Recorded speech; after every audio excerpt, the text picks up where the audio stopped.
¿Qué tal, amigos de Dayton Log? Yo soy Lobo aquí por una ocasión muy especial. El día de hoy vamos a entrevistar al señor Jerónimo Flores Cavazos. Señor, ¿cómo está usted? Muy bien, Qué gusto buenas tenerlo. noches. Qué gusto tenerlo aquí con nosotros.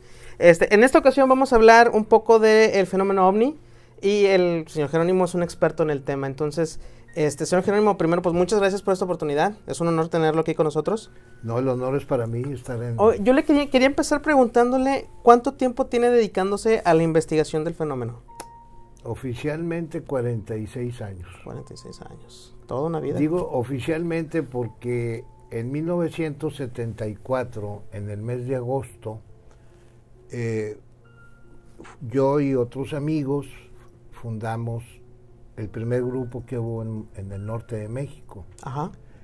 Se llamaba Omniclub Internacional, en el cual, por cierto, le mando saludos a mis compañeros, estén donde estén, señor Cabriales, Patricio López, Noé Guerra. Ellos son también cofundadores, igual que un servidor. Ese grupo estuvo en el Condominio del Norte, piso 23, durante 10 años. Okay. Y ahí empezamos a base de investigar, de aprender a investigar, ¿verdad? Claro. Porque una cosa son recopilar casos y otra cosa es investigar, ¿verdad? Entonces ahí empezamos a hacer nuestros pininos y posteriormente, después de varios años de que se terminó ese grupo, pues se formó otro que se llamó Fundación Cosmos.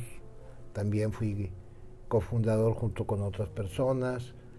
Se acabó ese grupo y posteriormente se formó el Omniclub Internacional, que también soy cofundador junto con otras personas que también participaron en la fundación. Ese grupo todavía está activo.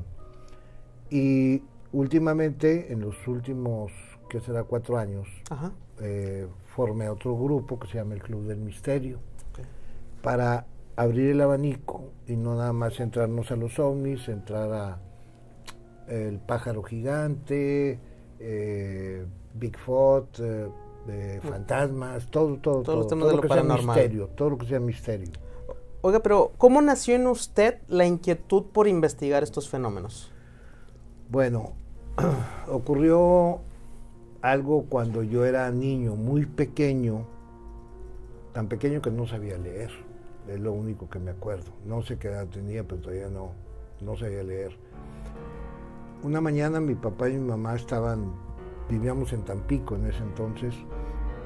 Estaba leyendo el periódico de mi papá y le estaba comentando a mi mamá de un taxista que venía del aeropuerto de Tampico en la noche y a altas horas y se encuentra con un ovni en la carretera. Claro. Se baja y bajan unos seres del ovni, venía un dibujo de cómo eran. Me acuerdo que traían un uniforme y traían un rayo así pintado, ¿verdad? Y lo invitan a que dé un viaje con ellos, ¿verdad? Y él no quiso. Entonces el ovni se fue y él siguió y llegó y avisó a la policía y luego los periodistas se enteraron. Y a mí me impactó tanto porque se fue mi papá a trabajar y yo le decía a mi mamá, léemelo. Y me lo leía todo y otra vez léemelo. Entonces cuando ya llega mi papá en la tarde le digo, oye papá, llévame con el taxista.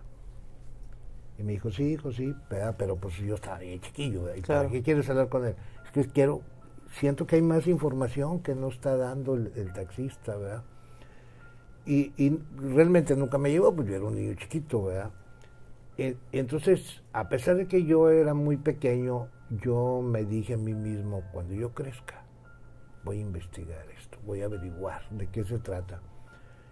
Y obviamente, cuando yo tenía 13, 14 años, empecé a juntar noticias que salían en los periódicos de ovnis en Brasil, en Ecuador, en Estados Unidos, en Francia.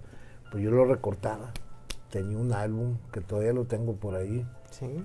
Y así estuve durante algunos años Y luego, cuando ya tenía unos 16, empezaron a llegar las primeras revistas de ovnis que eran españolas. Okay. Se llamaban Cíclope. Y no, pues yo me las devoraba, eran unas revistas muy grandotas así. Y después, pero yo quería saber más, pero ya no había más, porque eran muy pocas las revistas que existían en esos años. Y había muy pocos libros sobre el tema, de hecho algunos de escritores norteamericanos que se habían traducido al español. Okay. Y ya cuando llegué a cierta edad, que fue a los 24 años, ¿verdad? Ahí fue cuando yo le comenté a un compañero de trabajo, y vamos a formar un grupo. Y fue cuando hicimos el Omniclub Internacional. Claro. Luego ya se nos adhirieron otras personas que también investigaban por su cuenta, ¿verdad? También, y les gustó la idea, y así estuvo durante 10 años funcionando. Entonces, así es como empieza todo, ¿verdad? A través de todos los años, pues he entrevistado a mucha gente, contactados, testigos, y, por ejemplo, el policía, con la bruja. De Guadalupe. Y así muchos casos, ¿verdad? Y a veces también veo qué está ocurriendo en otros países, más que todo para comparar con lo que pasa aquí, si lo mismo que se ve aquí, el tipo de ovni se ve en otros lugares, si también existe un hombre pájaro allá en otros países. Y sí existe, ¿verdad? Le llaman de otra forma. Claro. Entonces, así, sin querer, queriendo, ya pasaron 46 años. 46, muy buenos años. Muy buenos años, sí. En todo este tiempo que tiene usted investigando, o bueno, estos 46 años, ¿consideraría usted, bueno, más bien, todo este tiempo, yo creo que cada año que pasa, la gente, los que creemos, vivimos esperando un acontecimiento masivo, una presentación, que lleguen, que bajen, que nos hablen directamente. ¿Cree usted que el fenómeno ovni algún día va a llegar a ese punto? Es probable que sí suceda, es probable, pero yo más bien creo que ya andan aquí. Okay. O sea, a veces cuando uno habla que posiblemente vienen de otros planetas, ¿verdad? Pues uno piensa que vienen y se vuelven a ir a su planeta y luego vienen, pero yo creo que no, se quedan aquí en ciertos lugares, debajo del mar, en bases, en cuevas subterráneas, etcétera. Claro. Y están aquí, ¿verdad? Están aquí, inclusive en base a testimonios me atrevo a decir que puede haber un tipo de extraterrestre que pase desapercibido entre nosotros, que sea igual a nosotros en la cuestión física, sobre todo los nórdicos, lo que les llaman los nórdicos, que son altos, rubios, de ojos de color, pasarían como suizos, suecos, etcétera, y esos generalmente son muy altos, y los que mandan pues son los más bajitos, hazte cuenta, ¿verdad? Sí, pero claro. son como que era gente de 1,90, ¿verdad? Esos se han visto en muchos lugares, generalmente pasan como científicos, pueden andar con un pantalón de mezclilla, una camisa de cuadros, te los puedes encontrar en, no sé, la laguna de Chapala, por decir algo, y ellos van a decir, si tú hablas con ellos, oye, ¿ustedes qué? Ah, pues somos investigadores de tal país y andamos viendo la contaminación del agua. Ah, pues está bien, ¿verdad? Claro. Pero son fachadas que tienen, ¿verdad? Okay. Para poder estar. Y te digo, a través de esos años yo he llegado a la conclusión de que definitivamente existe algo que está en el cielo, que nos están visitando, que no podemos identificar. Y también entendemos que la ciencia, por ejemplo la astronomía, cree en que puede haber vida en otros planetas, pero no cree que nos estén visitando por las distancias que hay en base a nuestra tecnología. Por supuesto. Obviamente una civilización que nos pueda llevar, por decir un número, 5,000 años de adelanto en aviación, pues puede venir y ir cuando quiera, ¿verdad? Sí, claro. Ahora, también hay otras versiones, ¿verdad? De que no vienen de otro planeta, que pueden venir de otra dimensión. Okay, ¿sí? okay. Esa es otra versión. O también que los extraterrestres utilizan las dimensiones también para transportarse. ¿sí? Porque a veces estás viendo un ovni, ¡pum!, de repente ya no está, desaparece. ¿sí? Sí. Y lo puedes estar grabando y de repente ¡pum!, se esfuma, simplemente se esfuma. Y esa tecnología, cuando la vemos en acción, en cualquiera de sus formas, pues nos parece magia. Sí. Porque no tenemos una explicación. Cuando va uno a las zonas rurales y le preguntas a la gente, a mí me ha pasado, a los campesinos, oye, aquí se ven ovnis en el cerro. Te dicen, no, ovnis no hay, lo que hay son brujas. Y entonces yo les pregunto, ¿y cómo son las brujas? Y son bolas de luz que andan en el cerro, y a veces se juntan muchas, dice, porque van a hacer su reunión, es lo que ellos piensan. El ser humano siempre tiene que darle un nombre a las cosas, ¿verdad? Claro. Nosotros, como seres humanos, todo lo clasificamos, le ponemos un nombre, aunque no sepamos qué es, pero el hombre pájaro, ¿me entiendes? El chupacabras, todo le tenemos que poner un nombre porque tenemos que compararlo con algo que sepamos, que conozcamos. Por ejemplo, los primeros ovnis que se veían, les pusieron platillos voladores, no se llamaban ovnis. Ajá. ¿Por qué? Porque parecían dos platos soperos uno sobre otro. Entonces, algo desconocido lo tienes que comparar con algo conocido. Sí, sí, sí. Para poderlo, para aceptarlo en tu mente y explicarlo, ¿verdad? Pero a raíz del paso de los años hemos visto cantidad de formas de ovnis que se transforman, haz de cuenta que van cambiando de forma conforme van volando, esferas que salen de los ovnis, esferas que entran a los ovnis, y diferentes tipos de tripulantes de esas naves que realmente la teoría extraterrestre es la más popular, pero realmente no sabemos de dónde vienen, pero no son de aquí, definitivamente no son de aquí, por la forma en que vuelan, por las velocidades que agarran, y eso lo saben los pilotos, tanto comerciales como militares que han tenido encuentros con ellos. Inclusive hay astrónomos que han visto cosas, pero la gente que trabaja en la ciencia generalmente tiene que seguir ciertos parámetros, ¿verdad? Porque si estás en una comunidad donde tú eres un astrónomo y de repente empiezas a decir que ves ovnis, pues todos se van a burlar de ti. Sí, te van a desacreditar. Y a eso le llamamos la cortina de risa. Entonces, ya mejor no digo nada, ¿verdad? Se lo cuento, nomás salen de mucha confianza. A mí me ha pasado gente de todos los niveles, ¿verdad? Porque a veces también se piensa que nada más los ignorantes ven ovnis, ¿verdad? Y no es cierto. Pero me ha tocado gente de todos los niveles culturales que me han contado experiencias y me dicen, pero no vayas a sacar ni mi nombre ni nada de eso. ¿Por qué? Porque me perjudica en mi trabajo. En mi imagen. ¿Verdad? Hay doctores, hay licenciados, hay gente del gobierno que ha visto cosas, ¿verdad? Inclusive alguno que otro catedrático de la Universidad de Nuevo León, todo eso. ¿Algo? O sea, el fenómeno no respeta condición social, ni edad, lo puede ver cualquiera.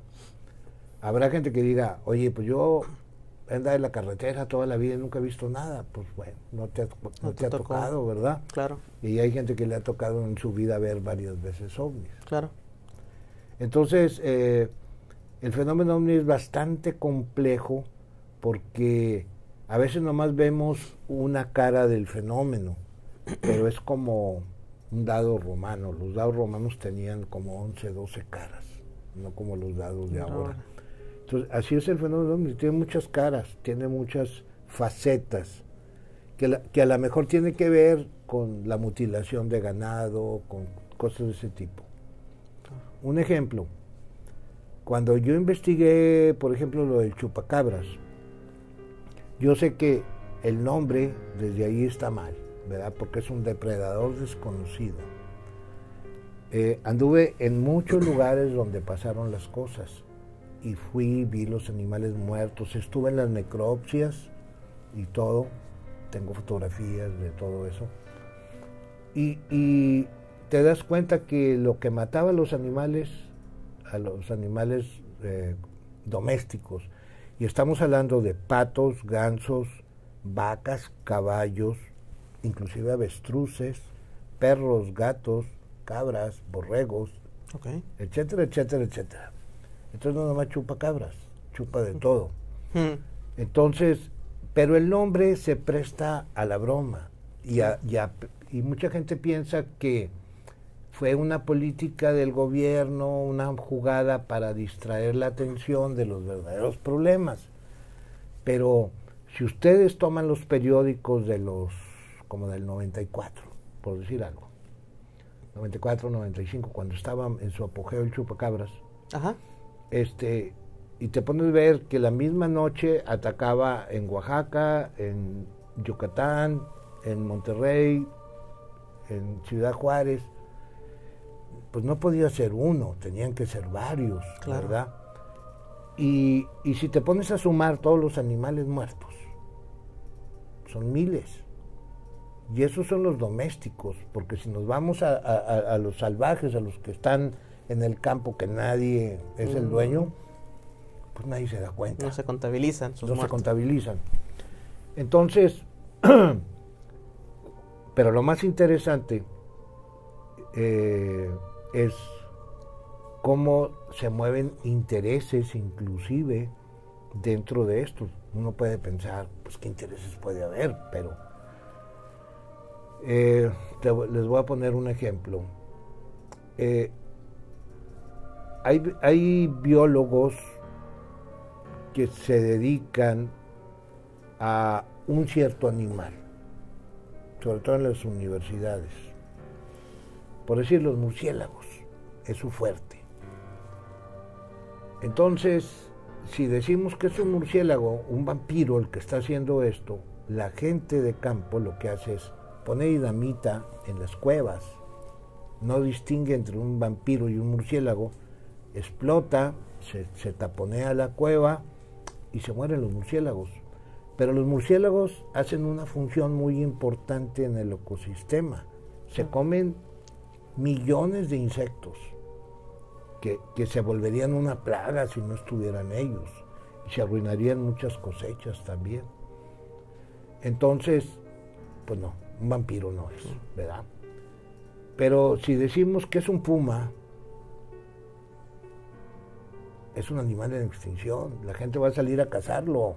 Claro. Cuanto puma vean, lo van a matar. Tampoco, ¿verdad? Entonces, ¿a quién le echamos la culpa? A los perros ferales. Un perro feral es un perro salvaje. Para explicarme mejor, vamos a imaginar una perrita que estaba preñada y la tiraron allá en el monte, y ella alcanzó a sobrevivir en el monte, tuvo sus crías, y sus crías sin contacto humano, ¿verdad? Estuvieron como si fueran coyotes o lobos. Y entonces esos son los culpables. ¿Por qué? Porque perros hay muchos. Sí. Si los matan no pasa nada, hay muchos, ¿verdad? Perros. Y más si son salvajes, pues bueno. Claro. Entonces ahí ves tú que hay intereses de parte de ciertas personas. Y te lo digo porque pues yo estuve muy cerca de esas cosas. Pero volviendo a lo que hacía el chupacabras. Para empezar, era un ser, porque no quiero decir animal, claro, un ser inteligente. En un lugar, en un rancho que me tocó ir a, la primera vez que atacó Nuevo León, mató varias gallinas. y el corral tenía, la puerta se abría hacia acá, hacia afuera. Le ponían un block y luego el corral estaba dividido por una cuestión metálica, era un pedazo de metal así, que pesaba como 30 kilos, y dividía las gallinas de los patos. Y arriba del gallinero había un palomar. Y como todos los ranchos o casas campestres, hay perros. Y el vecino de allá tiene un perro y acá. Cuando yo llegué al lugar, ladraba un perro y ladraban como 20, ¿verdad?, de todos lados.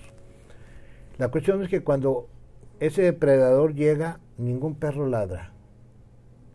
Ninguno. Por más bravos que sean. Cuando yo llegué allí, el perro se me metía así entre las piernas. Estaba en un tronco que estaba caído y era hueco el tronco, ahí se escondía, tenía miedo. Bueno, el depredador desconocido quitó el bloque, abrió la puerta, mató a los gallinas que estaban ahí, creo que eran 12 gallinas. Luego quitó ese metal, había una tela de gallinero y estaba el metal, lo quitó, hizo un hueco y mató a los patos. ¿Sí? Y luego el dueño llevó una gallina a la Universidad de Nuevo León para que le hicieran una necropsia. Okay. Pero como le cobraban mucho, pues dijo, no, pues una necropsia no le llego, pero pues dime qué crees que lo mató. Y se lo dieron en un papel, ¿me entiendes? El papel decía que el depredador había sido una lechuza. ¿Una lechuza? Una lechuza. Una lechuza no puede abrir la puerta, no puede quitar el bloque. No, por supuesto. ¿Verdad? Y además, pues, cuando has visto que una lechuza se alimenta de sangre, porque las gallinas no tenían sangre, él va y tira las gallinas al fondo de su propiedad, había monte. Entonces va y tira las gallinas allá. Cuando yo voy, ya habían pasado 5 días tal vez.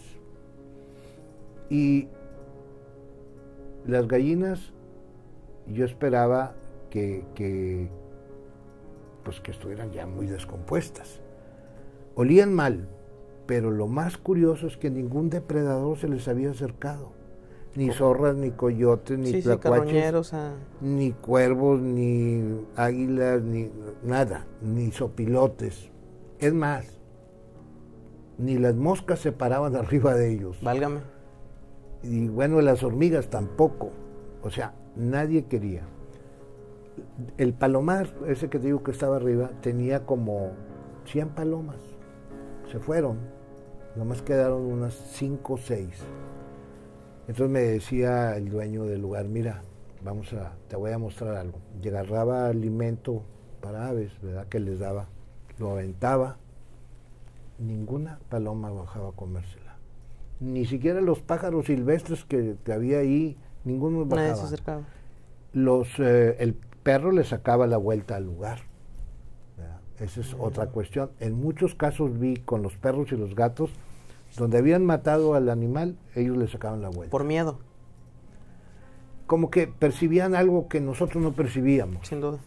Sí, o sea, era algo así. Entonces, y luego, conforme vas viendo casos, te vas dando cuenta que posiblemente ese depredador o es muy ágil para saltar o tiene alas, ¿verdad? Pero no es un ave, porque un ave no puede hacer eso. Llegó a matar, hubo lugares donde mató 40 borregas en una noche, ¿sí?, con un solo agujero aquí en el cuello. Yo hice una prueba en una ocasión porque dije, bueno, vamos a suponer que el depredador no es un monstruo, es un ser humano, alguien que se mete con un picayelo, no sé. Sí, hacer el daño. Hacer el daño, ¿verdad? Claro que eso estaba pasando en todo el país, no podía haber tantos locos, ¿verdad?, regados al mismo tiempo, pero bueno. Entonces yo me meto en la noche a un corral donde había borregas y trato de agarrar una. Y a pesar de que es un animal dócil, es fuerte. Lo agarras del cuello y te lleva, te arrastra. O sea, no es fácil. Sí lo puedes dominar, ¿verdad? Pero no es fácil. Entonces ahí me surgió una idea que va a clarificar muchas cosas. Por ejemplo, una borrega tiene la séptima parte de sangre de lo que pese. Estamos hablando que si una borrega o borrego pesa 40 kilos, por decir un número, ¿verdad? Puede ser más, puede ser menos. Ajá. La séptima parte son casi 3 litros, 2.80. 2 litros, 80. Casi 3 litros. Vamos a redondearlo a 3 litros. Por 40 borregas son 120 litros de sangre. ¿Dónde se lo lleva el depredador? Sí, sí, sí. ¿Verdad? Esa es una. La segunda, ¿cuánto tiempo se tarda el depredador en matar a cada animal? En pescarlo, hacerle el agujero aquí, chuparle la sangre y el que sigue, y el que sigue, y el que sigue. Si tú dices 3 minutos por cada uno, lo multiplicas por 40 borregas, son 120 minutos. La hora tiene 60 minutos. Sí, sí, sí. Pues. O sea, son más de 2 horas, ¿verdad? Claro. Serían 120 minutos. Entonces, más de 2 horas y cacho, para estar dentro de un corral. Sí, sí, sí, sin que nadie más... Y que nadie se dé cuenta, y que ni ladren los perros, ni el dueño se dé cuenta, es mucho tiempo. Es mucho tiempo. Una de las maneras que se podía solucionar todo eso es que no fuera uno, que fueran varios. Si hablamos de varios, se acaba el problema del tiempo y se acaba el problema de dónde se llevan la sangre. Claro.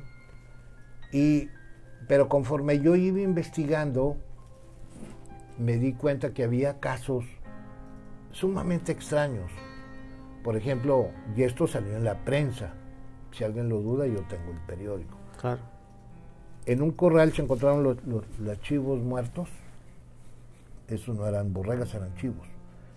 Pero los cuernos se les habían arrancado y estaban al lado del cadáver. Cuando yo vi eso dije, bueno, aquí se necesitan manos, ¿verdad? Sí, por supuesto. Para hacer esto. Entonces no es un ave. Y entonces, ¿cómo es realmente el chupacabras? Hubo 2 noticias que salieron en la prensa en esas fechas que nadie les dio importancia, hasta se burlaron de eso. La primera hablaba que en el mes de mayo de 1900, no me acuerdo si era el 94 o el 96, los camioneros y traileros que pasaban por el entronque hacia Galeana, Ajá. veían que pasaba un ser que parecía un gorila, un chango. Ok. Cruzaba la carretera. No lo vio uno, lo vieron muchos. A tal grado que fueron y le avisaron a la policía rural de lo que estaba pasando. Luego, que sería 2 meses después, una señora de Linares llamó a la policía diciéndole que había un chango que quería entrar a su casa, que estaba en la puerta tratando de entrar, que vinieran a ayudarle. Llegó la policía, ya no estaba el chango, la señora cayó en un estado de nervios que lo tuvieron que hospitalizar. De esa señora, algunos periódicos se burlaron, decían que estaba alucinada y cosas de esas, ¿no? Claro.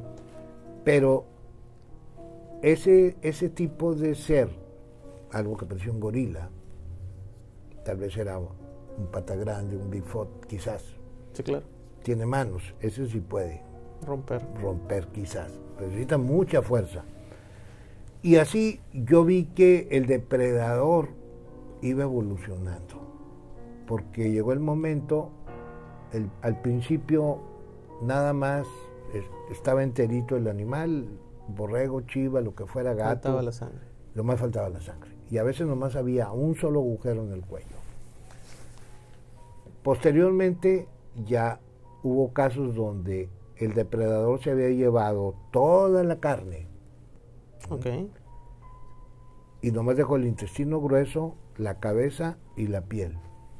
Ok. Entonces, ya ahí estás hablando de que el depredador tiene que traer una herramienta para abrirlo. Sí, llevarse lo que te... Necesitas manos también, ¿verdad? Y después, uno de los últimos casos que vi fue sorprendente, porque fuimos a un lugar de Cadereyta, un rancho, creo que se llama El Barril, si mal no recuerdo, donde de la noche a la mañana, no me acuerdo el número de borregas, pero posiblemente eran 15, 20, Ajá. Estaban los puros huesos, no había piel, no había nada más los huesos.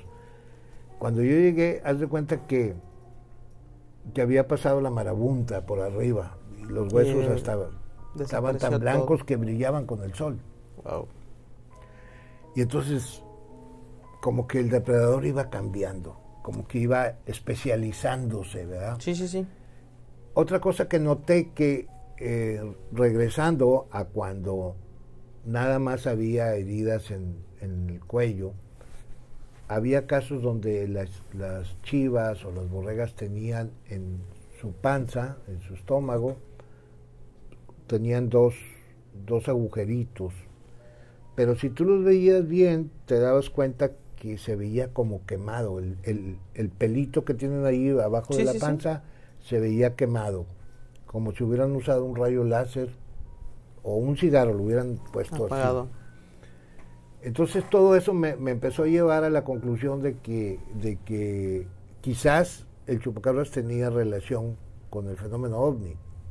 Okay. Aunque nunca me tocó un caso donde alguien dijera, oye, pues antes del ataque vi un ovni o vi una luz rara, no, jamás, no me tocó eso. Pero por lo que estaba viendo, haz de cuenta, de repente hubo un caso en Suazua de una empresa que se dedicaba o se dedica todavía a criar cerdos y luego los sacrifican y venden la carne. En ese lugar pues había un guardia, etcétera, y 2 cerdos aparecieron sin sangre, con un agujerito en el cuello. Ajá. Eso salió en las noticias. Inclusive lo más impresionante, porque pusieron la cámara, haz de cuenta que está el cerdo tirado, ¿verdad? Le ponían la cámara y podías ver al otro lado. Del agujero. Haz de cuenta que hubieran usado un taladro así. ¿Sí? Entonces cuando ya ves eso dices, oye, no, aquí hay tecnología, esto no es un animal salvaje, ¿verdad? Entonces,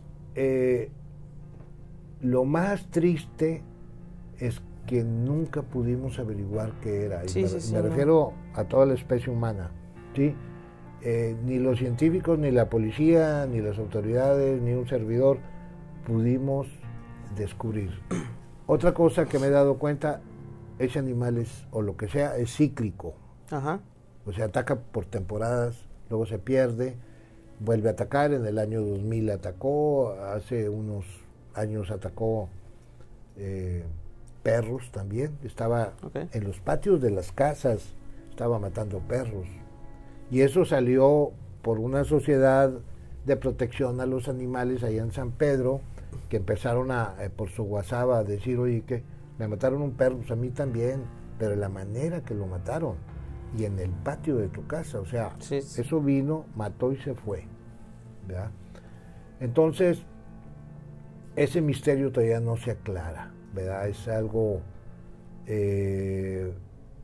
muy serio, la verdad es que es algo muy serio. Han salido videos de que mataron un perro, algo que parece un can, ¿verdad? Allá creo que fue en Texas, que supuestamente era el que estaba matando a los animales. Pero un perro no puede hacer todo eso que yo te digo. Todo eso, no, sí, es muy complicado. Es muy complicado. Para ser solo un animal. Entonces, el chupacabras es algo muy serio.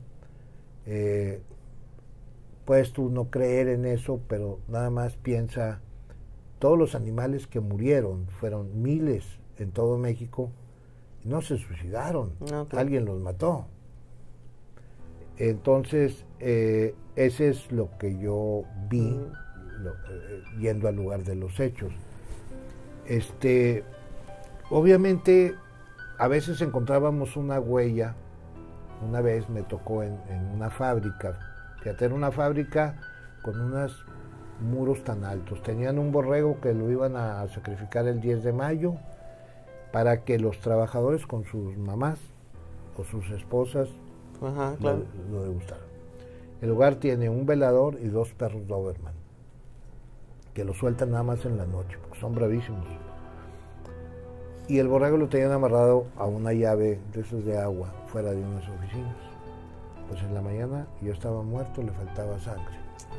Cuando yo fui, como la llave goteaba y había tierra, pues hizo lodo. Y había una huella bastante grande de un animal que podía ser o un puma o... Yo le pregunté a un veterinario, ¿de quién es esta huella? Me dijo, pues puede ser de un felino, porque los felinos sacan las uñas en cierto momento, o de un canino. Pero la verdad, por las medidas de seguridad que tenían esa empresa, es una empresa que se encuentra en Juárez, Nuevo León, bardas altísimas, las puertas muy bien controladas, todo, no se podía meter un perro. No era sencillo. O sea, tendría en todo caso que haber sido un felino. Pero esa huella después, en otros países, yo viendo que pasaba en Chile, que pasaba en otros países, en Argentina, pues había huellas muy parecidas. Muy similares. Muy similares. En Argentina, por ejemplo, dictaminaron que era una rata de campo la que producía las mutilaciones de ganado en los caballos muertos y todo eso. Por favor, eso es ridículo, ¿verdad? Sí, claro, totalmente ridículo. Entonces, es uno de esos animales X, como le llamo yo, el chupacabras.